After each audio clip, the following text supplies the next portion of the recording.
Following something I'm done.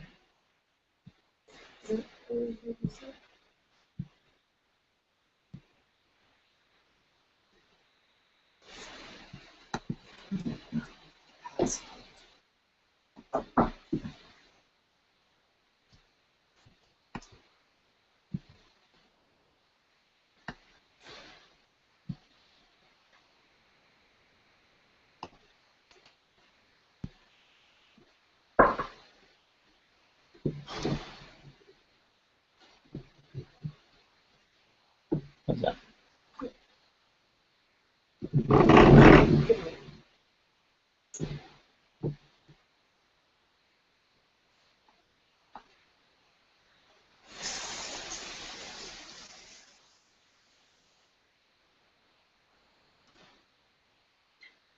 Let's see.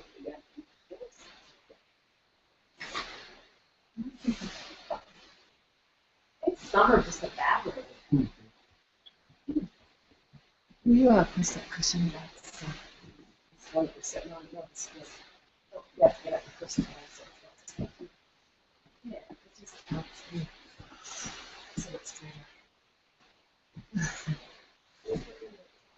Yeah. Can you zoom up?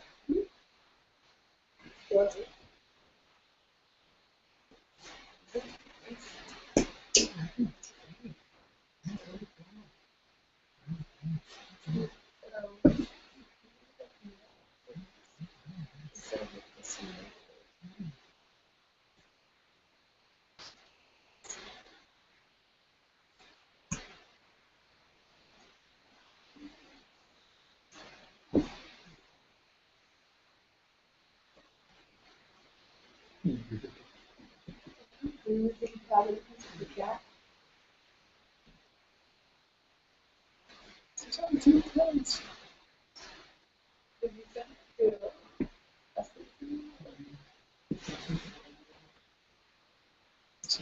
it to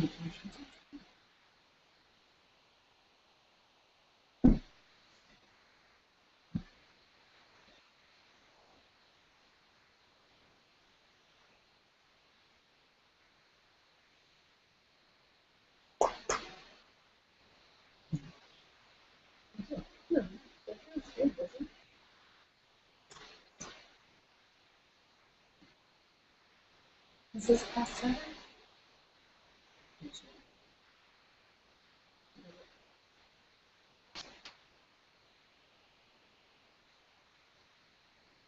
I'm sure.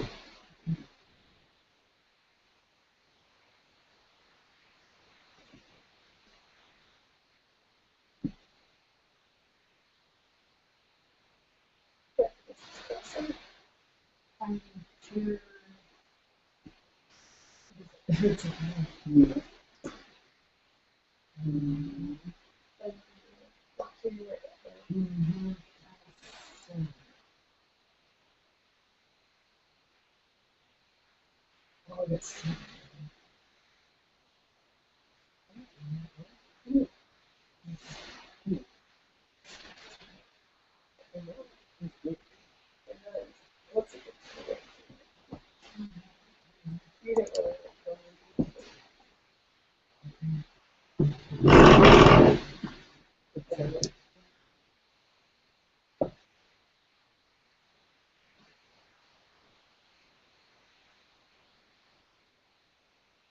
Love it. It's recording. Yes. Yeah. It's gonna be brought. This is gonna be put up on YouTube. Wait. Hey. Hey. Hi. Hi, Bonnie. Hi. We made it. Mm-hmm. Hey, Esther. Hey. No, this is not there. Okay. Okay. Okay. And does this have to be here? No. No, you can X out of it right now. Yep, there we go. So hopefully you guys can talk back all fun. I think so. Mhm. Yeah. You're still in Colorado, Adam. Yeah, we went down to Arizona for the past 3 days and had like a conference thing for the new college that's going on down there, and came back. So yeah, it's kind of hard. What? It's kind of hard to. It's kind of hard to leave. Yeah. My eternal friend, What? our llama. Our llama. Yeah, Your eternal friend. Oh, yeah. The it's so weird during the summer because Geshe-la's schedule. He's always overseas, pretty much. And it's kind of hard for me to just sit in Arizona without Katie, if Holy Lama's not there. So Yeah. really, I just had the dog. What did you say? I was talking to you. I had the dog, so that's why he's not here. Yeah. Hold on, I'm gonna continue back a bit.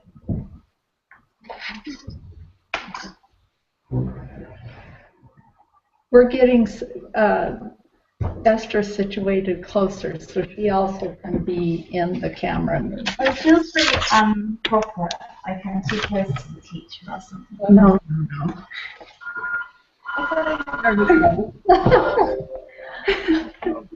My mom anyway. Oh, where are you going, Janet?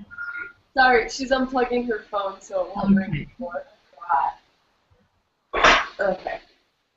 She thought she unplugged it, but she didn't. Are you still as busy as you were, Katie? It was really hectic at first, I know. Yeah, it's been busy.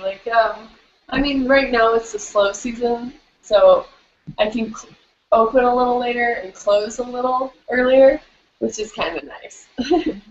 Yeah. Yeah, so, I mean, and this weekend should be really busy though, so. Oh, yeah. Labor Day. I'm going to have Esther do the opening prayers in English. And then you guys can decide for yourself who does what at the end. That sounds good. I'm just going to pull them up real quick so that my mom has them.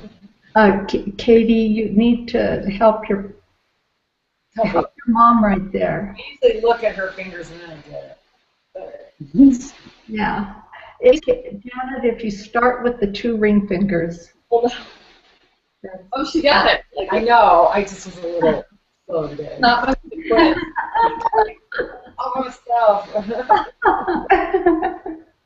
And remember to think of it as a world that you yourself, or actually a universe that you yourself purified, that you're offering to your Lama. Thank you. Here is the earth, filled with the smell of Incense, covered with a blanket of flowers, the great mountain, the 4 continents, and the jewel of the sun and moon. In my mind, I make them the paradise of the Buddha, and offer it all to you. By this deed, may every living being experience pure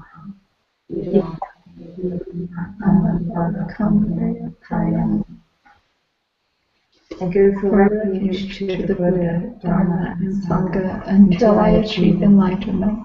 By the power of the goodness that I do in giving and the rest, may I reach Buddhahood for the sake of every living being.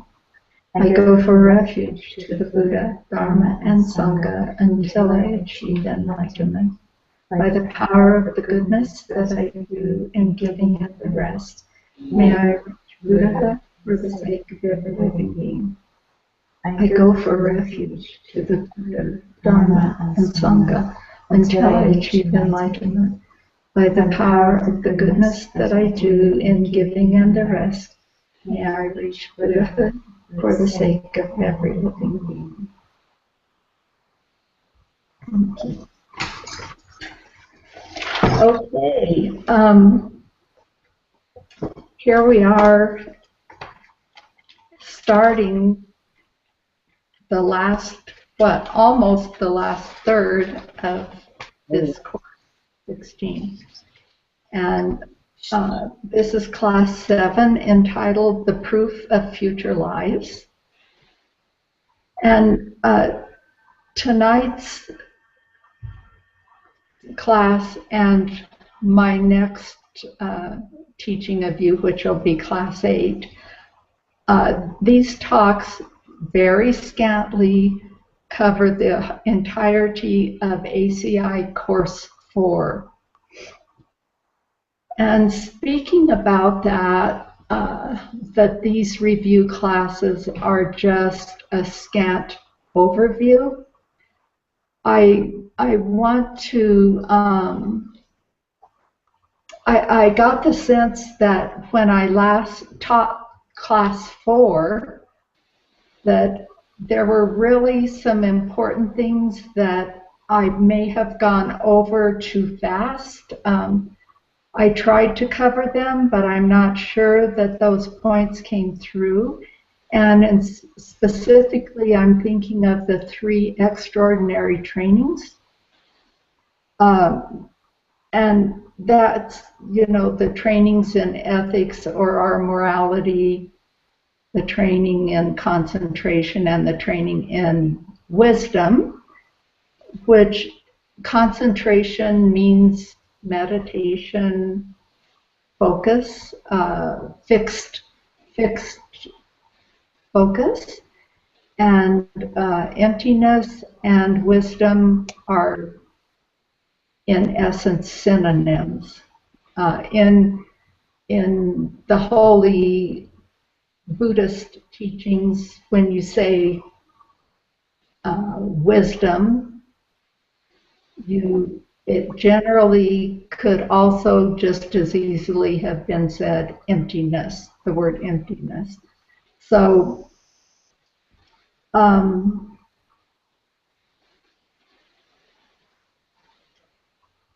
last week, I was teaching that, I mean, not last week, in course 4, when I told you that we were talking in that class about things that, about holy teachings that need to truly just invade your heart. And so invade your heart doesn't just mean during your class time or when you're doing your reading and homework or while you're on your meditation cushion, especially in reference to these 3 extraordinary trainings. And the reason they're extraordinary is they have to totally permeate you, those concepts and the desire to achieve that, having them totally fill you with the worldview and the actions of thought and speech that would result in you becoming totally infused with these attitudes. So extraordinary trainings go beyond your time on the cushion. You have to keep working with them until they invade all of you 24/7. And that's why they're extraordinary. It's not just some Olympic training. It's universal savior training, because that's the goal of Buddhism. And so as you work with yourself with those three things, pretty soon you will find that you're able to do complex tasks or be in difficult situations and still never lose this training of yourself to always be ethically what these teachings teach you to be. And you've got this, where did it come from? Concentration on your spiritual behavior. And you gain the capacity more and more and more to appreciate that anything and everything that you perceive, and the word perceive seems to imply something's coming at you, but it's not. You could say project and perceive, and in Buddhist teachings it would mean the same thing. But that everything that appears to your consciousness, you're able to more and more appreciate that it's empty of any self-standing quality of its own. It's coming from what you created, from your own created seeds. So,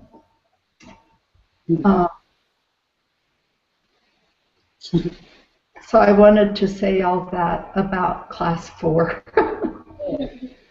And at the end of class 4, we were talking in terms of reasoning and logic, the way Buddhism teaches it, or at least Tibetan Buddhism teaches us. I don't know, we even found out in class 3 or 4 that the different schools of Buddhism have slightly different ways of reasoning things out, but we're right, correct? Bless you. So the title initially that I'm going to talk about is Buddhist Logic and Perception, which is where we basically left off talking about logic in class 4. So there's this Tibetan word called sema, and the Sanskrit for that is pramana, and these two words both mean correct or valid perception. Sema is a valid, correct perception which is tied to a mental image. With a correct mental image, you could see emptiness directly. This means with normal perceptions, which the word normal there would imply you're not at the moment having mental afflictions overwhelm you, you're not under the effects of 2 glasses of wine or some narcotic pill, any kind of drugs or alcohol or mental afflictions. So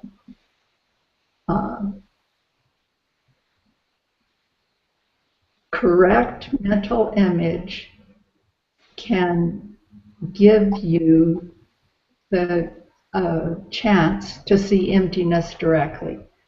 So you can advance to the place where you can see emptiness directly as long as you're using correct or valid perception. And the use of logic is in part to be able to see emptiness directly.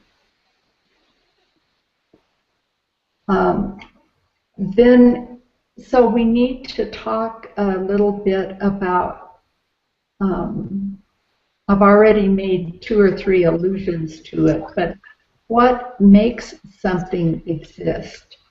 If everything I see is coming from me, bursting out of seeds that I planted or made, I put them in my own seed bag in my heart. And so how can it be said that something exists when for each individual they're seeing it a little different than I am, for one thing? So we need to define existence. So then we use the word "say may," which is like the past tense of "sema." Is that correct, Adam? Because my information here says that "say may" means by a valid perception. Yeah. So it's something that you already did. What? By a subject or of, like if you were to say "seimei keibu," it would mean a person of valid perception. So the particle there, the I, is usually just to differentiate like the person who's having it. That which is perceived. Yeah. You pay to exist, and sene, definition. So say ma, the bottom English sentence is that which is perceived by valid perception. So here is the definition of existence. I perceive, therefore it is. If I see a thing with a valid perception, then it exists. Wow. Yeah. That's pretty, you know, I spent my whole life until I became Buddhist saying, whoa, they think the whole world revolves around them. Mm-hmm. And actually it does for each of us. Yeah. But so this, the definition of existence is that which is perceived by a valid perception. And so then you go on and say that, you know, if I perceive it, therefore it is, and as long as I'm perceiving with a valid perception. So it brings up the question, are valid and correct synonyms? Because, so I went to my,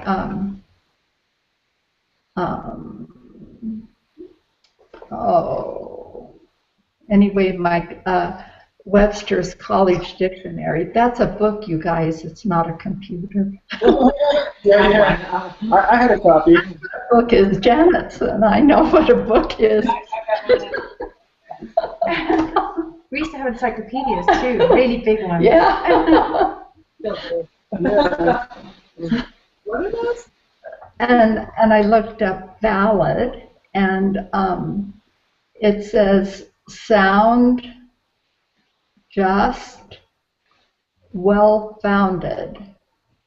So then I looked up correct, and the first 8 definitions given under correct used it in the form of a verb, meaning to make something right, to correct this, or to straighten up that, correct it in the form of verb.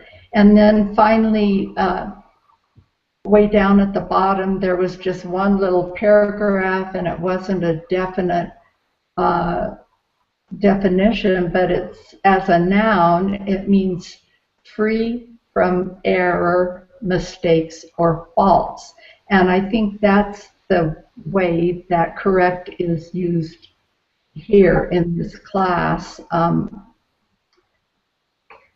because Geshe Michael often tells that story about one time he bought a whole bunch of diamonds because it was for a good, valid reason, and then 3 days later something crashed and his boss was all upset with him because he had spent all the money on these diamonds.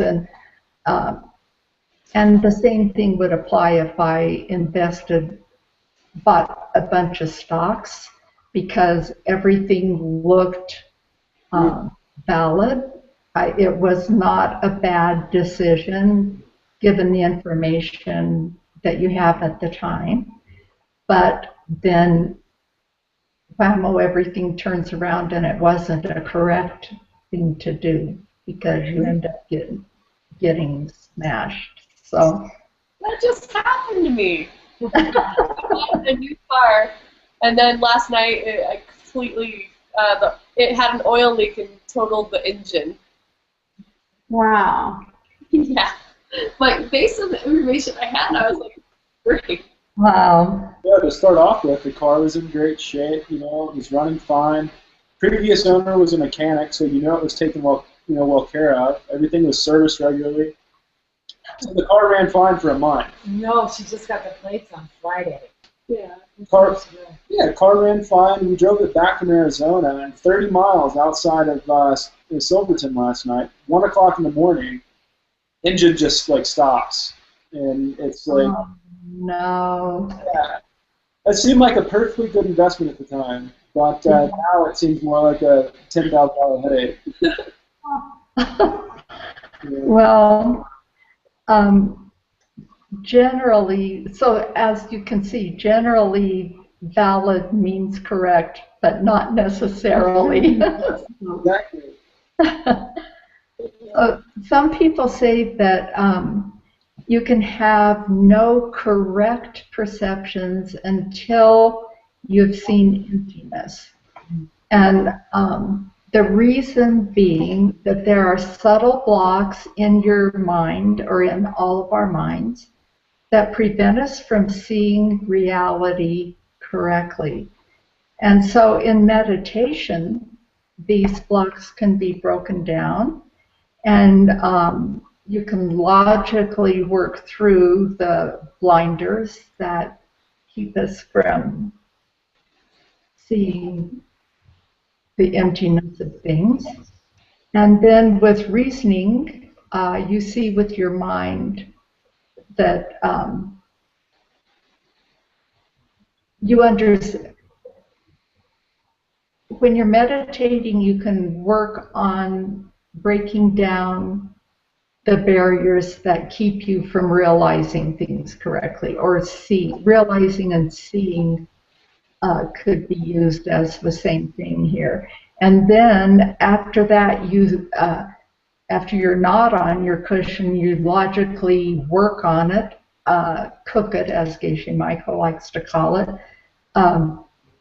Logically, you work through all the blinders, and then use your reasoning skills, and later you'll be able to perceive ultimate reality.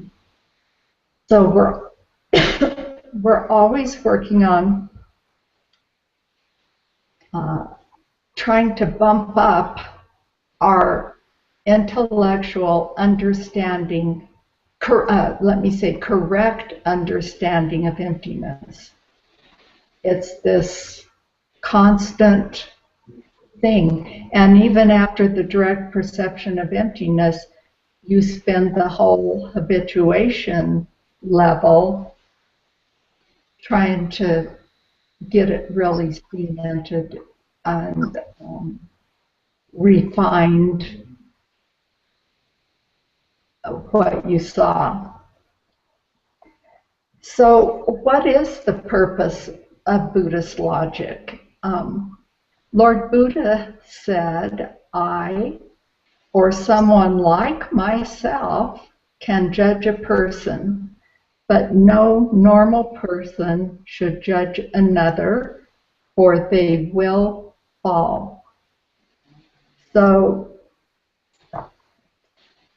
that was told to us in the compendium of stories from the sutras by Lord Atisha. When did Lord Atisha live? 1,000. Approximately 1,000. And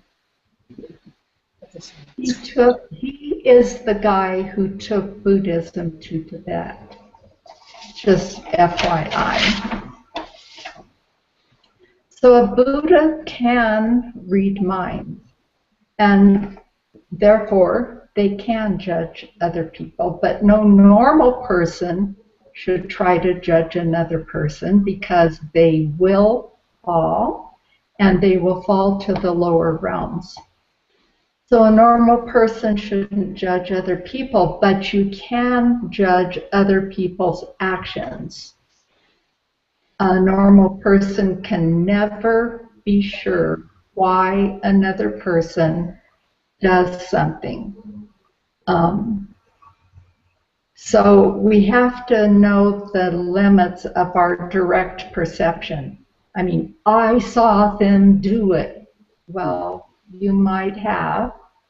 That was your direct perception, but you don't know really why they're doing it, what their goal is, if that action is just part of some other bigger thing they're doing.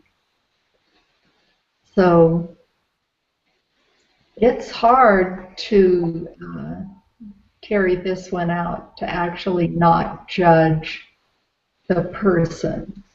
Yeah. There are, sorry, we just keep kind of changing subjects, and it's because this is a review. So there are two types of valid perception. The first type is a direct valid perception. That's called Nyungsum Sema. And this is a direct perception of things like colors, shapes, sounds. It's obvious reality. It's the perception of evident things. And this is different from emptiness, which is difficult to see. It's not.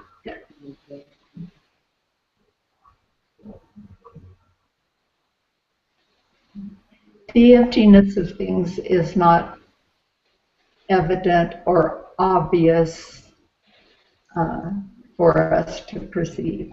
And also, the subtle effects of karma are very difficult to see. So that's the first type of valid perception, a direct valid perception. The second kind is Jaipak Sema, and it's deductive valid perception. And this is a perception based on deduction. It's just as valid or correct as a direct perception, but deductive perception is used to perceive hidden or deeply hidden objects. So to see emptiness, we have to start with deductive perception, the second type of valid perception, and then progress to a direct perception, which is the first kind of perception that we covered. So we have to get used to accepting deductive perceptions as being valid. But the truth is a direct perception of emptiness gives power. It affects our mind stream much differently and more powerfully than a deductive perception. A deductive perception is puny compared to the direct perception of emptiness.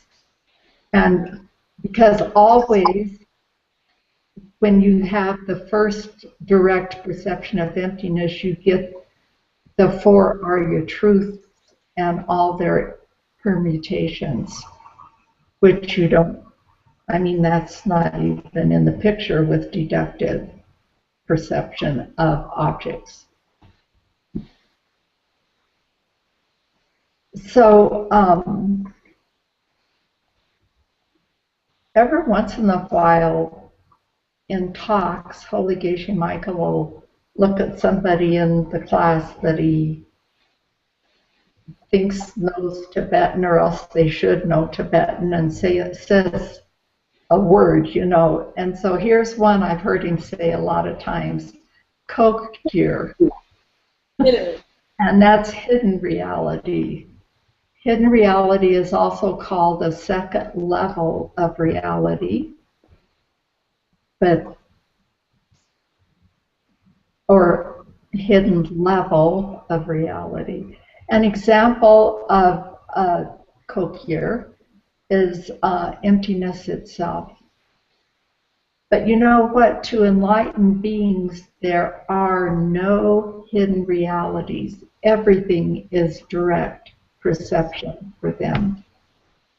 To a blind person, everything is Kokgir. It's a deeper level of reality, a mental perception,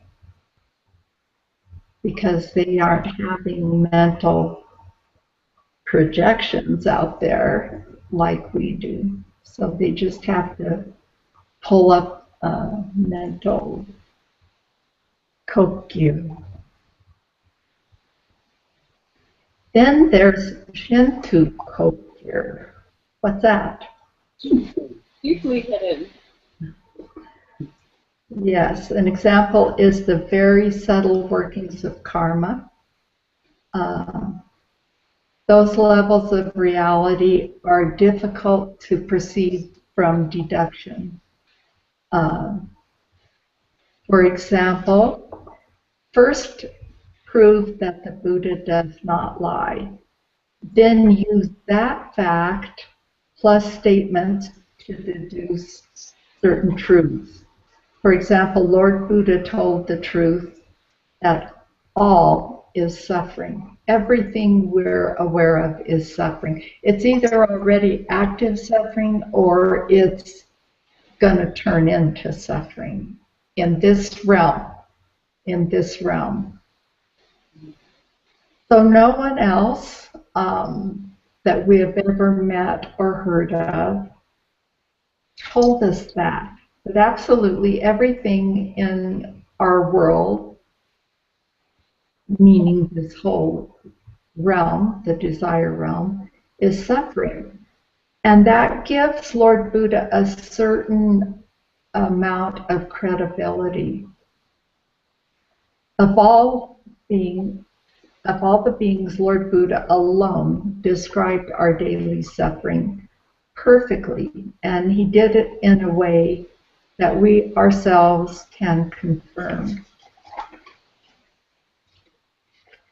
He described it accurately, and this alone allows us to believe that he's very possibly unerring, and that cannot be said of those who don't describe our suffering that way. The Christian, a different factor of Lord Buddha than of the Christian view of God is that the Christian view of God is that he is omniscient and also omnipotent. So that raises a lot of questions to someone who wasn't brought up thinking that way unquestionably. And like, well, then why do babies die? And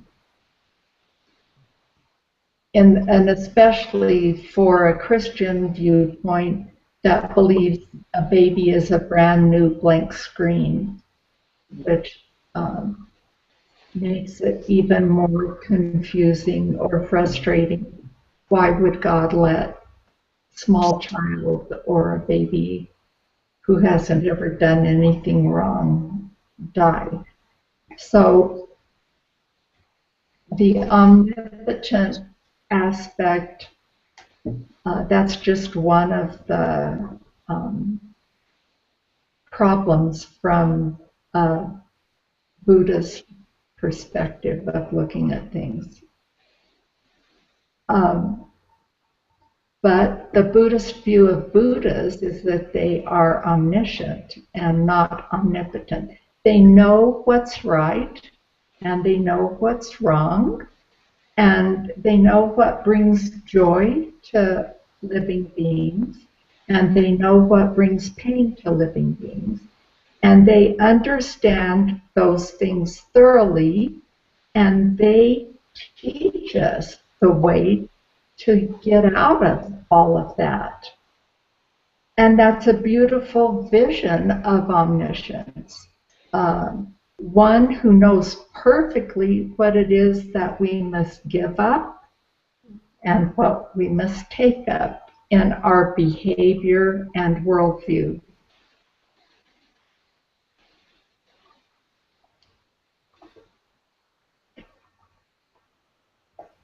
And it can be pretty hard to get through humans' barriers, what they need to give up and what they need to take up in order to be happy.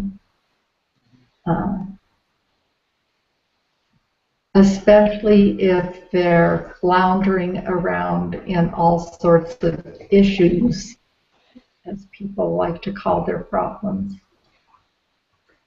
Okay, Master Ditnaga's famous opening statement was, I bow down to the protector, those gone to bliss, the teacher, those who wish to benefit living beings, and those who have turned into ones with valid perception.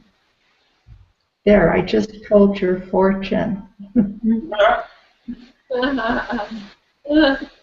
I bow down to the protector, those gone to bliss, the teacher, those who wish to benefit living beings, and those who have turned into ones with valid perception.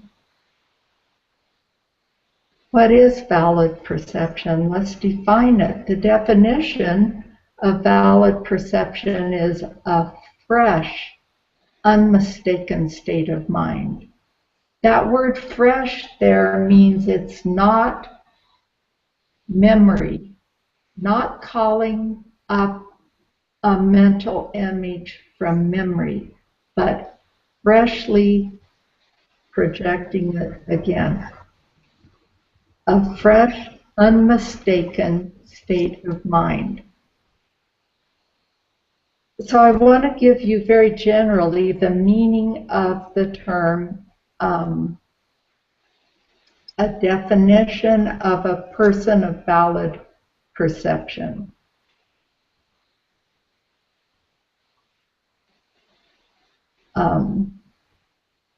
This term is used to describe an enlightened being who only has valid perceptions, with the connotation in it that of a person who cannot lie. So the definition of a person of valid perception is an enlightened being, meaning they only have valid perceptions, with the connotation of a person who cannot lie.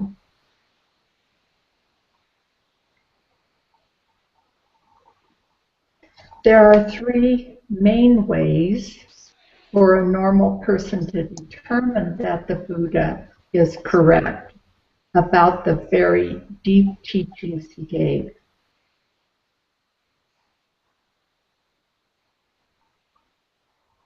First, number one, is the teachings cannot be disproved by any direct, valid perception that we have or have had.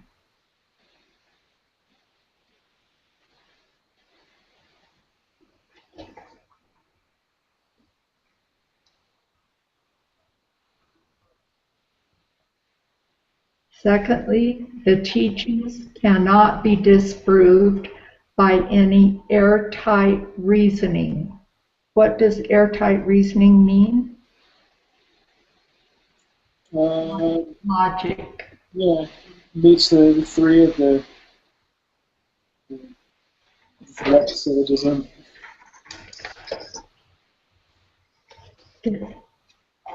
What was the last thing you said? What'd you say?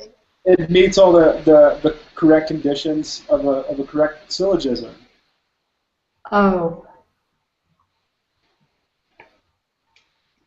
Logic would answer that, right? Same thing?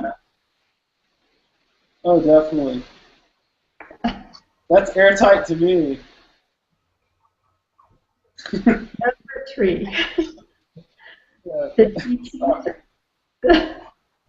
The teachings are free of any internal inconsistencies. That's Nothing which Lord Buddha said at one time contradicts what he said at another time. how are we supposed to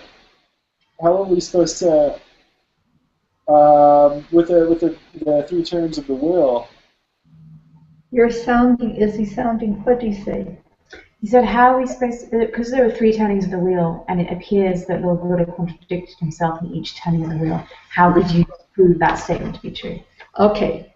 Of course on that. You have to have these three ways for a normal person to decide if the Buddha is correct about the things he taught.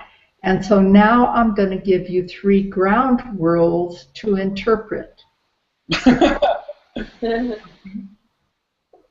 So that's these three ground rules to deal with those three ways of determining whether what the Buddha said is correct or not. It's for deciding that something which Lord Buddha said was meant only figuratively and not literally. So it's to help you stay within these three ways to know that he's correct. You have to figure out what he was doing when he said it. So the first of the three ground rules to interpret the Buddha is called true intent. So the true intent would be that Lord Buddha must have had something else in mind, something else specifically in mind when he said something that was not literal.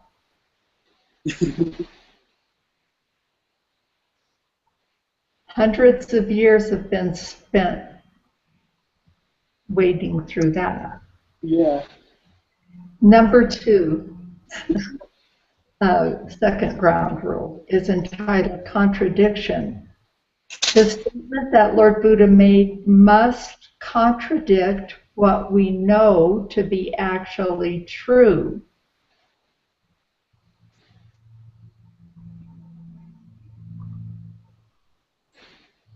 And then the third ground rule is entitled need.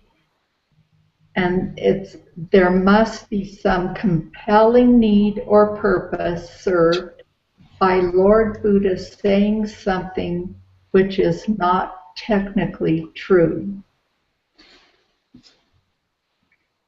And you know, Adam, that he did the second and third turns of the wheel because there were people who heard the first turning of the wheel that were not spiritually developed enough to be able to handle it.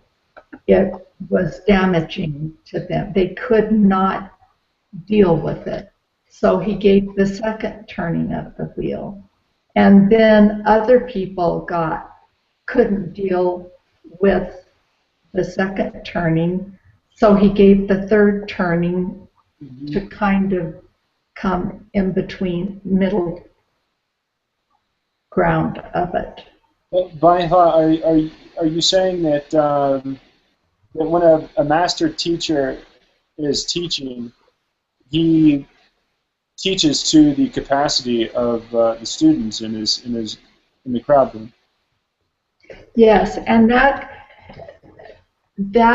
can be a big problem if you have vastly different grades of students in your audience.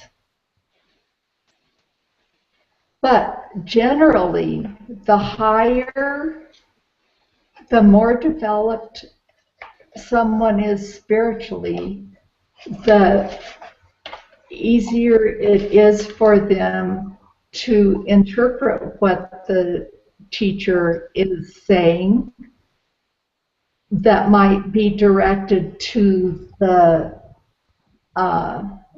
more bottle-fed level of students when they themselves are a rare steak person. And, but you can't just teach the bottom line, the hardcore, this is it, and could scare people away. Scare people that honestly have the potential to develop their understanding and their capacities for reasoning. For one thing, Western people are not taught to think in the ways that the ancient Indians did. I mean, we don't even, it's like we're taught you just think like this, and they think like this, and like this, and like this. I mean, we aren't taught to look at things the way they can. So it takes time to be present, and especially because our whole country is based on Judeo-Christian foundations, and which I'm not saying is wrong. I mean, I was in that myself, but you have, if you truly wish to, here I said, for I bow down to the protector, that skipping those gone to bliss, the teacher, meaning those who wish to benefit living beings, all living beings. So they have valid perception, but they have to do what's required to bring all living beings along, that people that need someone to help them know what they need to give up and what they need to take up so that they can be happy. Biggie. So, yeah, I mean, it doesn't matter if you're talking about the Bible or you're talking about Lord Buddha's teachings. At one level, it's blatantly obvious there are a lot of contradictions in there, in both of them. But not if you're taught how to determine if that teacher is correct and how to go about interpreting what they said so that you can determine whether or not they're correct. Mm-hmm. Did I even address anything you were asking? Oh yeah, perfectly. Okay, so we're almost done here. Thank you. So this is a little bit of a repeat of what I've already said a couple times, but what is it that we would have to know in order to be all-knowing? Well, I'll tell you, I've already said it. You'd have to know perfectly what it is that you must give up in your behavior and worldview and what you have to take up in your behavior and worldview. It's not enough to know scientific names for all the things in the universe or something like that. For many people, knowing all those science facts might actually be easier than controlling their reactions. And recently there was a statement that came up on my iPad screen. You may have seen it yourself, and it said, the highest form of self-control is to stop thinking, this is their fault. Whoa, really? Because everything's my fault. Yeah, where did you... Everything is my whatever horrible frustration is going on right now, or whatever somebody keeps doing that inconveniences me, it's my fault. And that's not to be taken as a self-depreciating, sick kind of thing. It's the fact that everything happening in our world is coming from our own seeds. So post that on your refrigerator. Yes. It is. Who did that? So, Is it like Life or Time Magazine, the New York Post or something? Like, that where that statement came from. yeah. I seem to be on the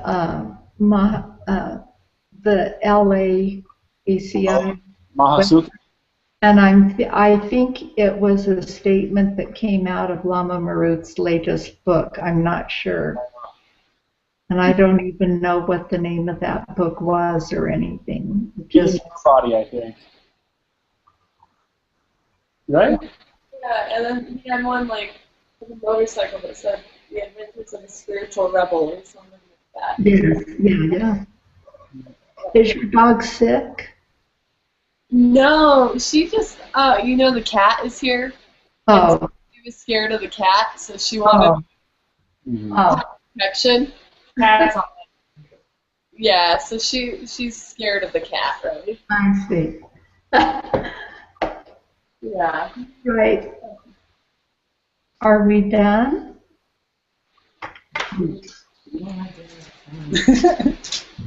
Right.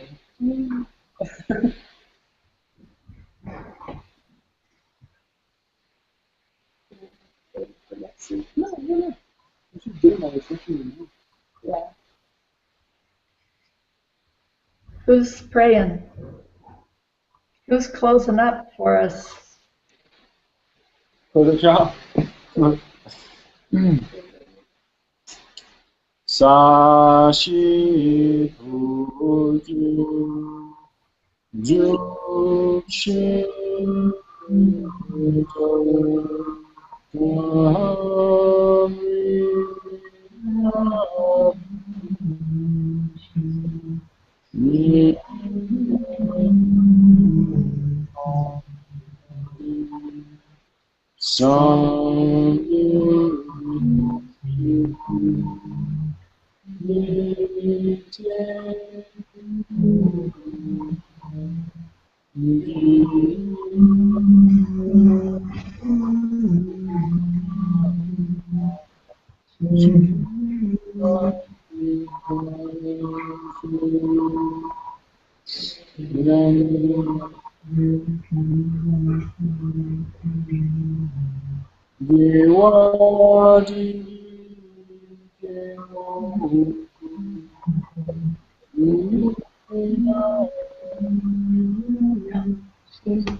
Thank you for teaching me. Thank you for being there, you guys, all of you. I'm the one that benefits the most from teaching. Are you guys coming to the retreat? Nope. No, not. October is the worst month of the year to try to go there, so. Oh, man. Oh. So if it's October every year, we're probably never coming again, which this is the first retreat I think I haven't gotten to go to. Oh. Is it get really busy for you guys? Huh? Is it get really busy for you? Is it just get kind of hectic in Colorado Springs for you? I cannot understand it. He said, is it hectic? Is it just that it's hectic in Colorado Springs? Work schedules for both Michael and Share are every October is when the city's budget comes due, and you know Share is head of the budget, and so already for 2 months it's meeting individually with each of the heads of the various departments of the city, and this week it's 3-hour meetings every day with the mayor, and I mean, you know, her job to educate the city council on what the budget is, and then to see to it that the budget gets printed in an unmistakable way, and it's the worst month of the year. It has to come in done, and I forgot. I've seen the comprehensive annual the financial reports for cities, and they're like 300-400 pages thick. Yep, that's what she's doing. But the time, besides that, all the meetings with trying to educate everyone and fight with people about what they can and can't have money-wise for the upcoming year. And well, the next time we come up to Denver, we'll try to make it a point to stop in and see you guys. That would be great. That would be great. to make it happen at some point. Esther, when do you come back through? Well, I'm moving to London in January. What? So I'm moving to London in January. Oh, Yeah. So I don't know when I'm coming back through. I have to figure that out. Do all that. I know. Oh, I'm like, no! London's great, though. We keep finding reasons to go to the UK, Katie and I. Good. Yeah. Safe. It's a great city. You should. Mhm. Dude. I mean, I'm Plans. happy for you, but darn. Yeah. All right. Alright, we'll see you next week. Bye, guys. Good thank you. Bye. Thank you, Bonnie. Thanks for teaching. Yeah. So.